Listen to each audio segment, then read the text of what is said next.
Chapitre 3. Allons-nous, une fois de plus, nous recommander nous-mêmes? Ou alors avons-nous besoin, comme certains, de lettres de recommandation qu'il faudrait vous présenter ou obtenir de vous? Notre lettre de recommandation, c'est vous. Elle est écrite dans nos cœurs, et tout le monde peut en avoir connaissance et la lire. De toute évidence, vous êtes cette lettre du Christ, produite par notre ministère, écrite non pas avec de l'encre, mais avec l'Esprit du Dieu vivant, non pas comme la loi sur des tables de pierre, mais sur des tables de chair, sur vos cœurs. Et si nous avons une telle confiance en Dieu par le Christ, ce n'est pas à cause d'une capacité personnelle que nous pourrions nous attribuer. Notre capacité vient de Dieu.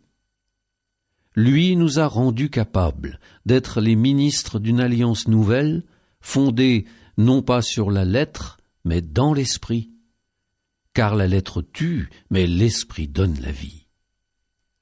Le ministère de la mort, celui de la loi gravée en lettres sur des pierres, avait déjà une telle gloire que les fils d'Israël ne pouvaient pas fixer le visage de Moïse à cause de la gloire, pourtant passagère, qui rayonnait de son visage. Combien plus grande alors sera la gloire du ministère de l'Esprit? Le ministère qui entraînait la condamnation, celui de la loi, était déjà rayonnant de gloire. Combien plus grande sera la gloire du ministère qui fait de nous des justes? Non, vraiment. Ce qui, dans une certaine mesure, a été glorieux ne l'est plus, parce qu'il y a maintenant une gloire incomparable.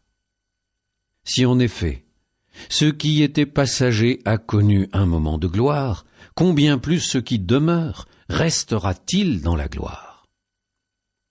Et puisque nous avons une telle espérance, c'est avec grande assurance que nous nous comportons.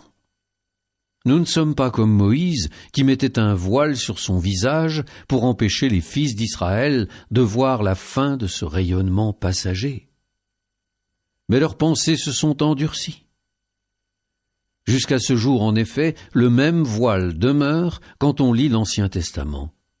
Il n'est pas retiré, car c'est dans le Christ qu'il disparaît.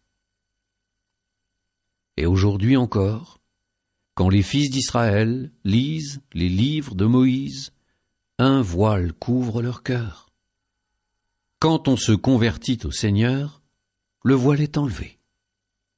Or le Seigneur, c'est l'Esprit, et là où l'Esprit du Seigneur est présent, là est la liberté.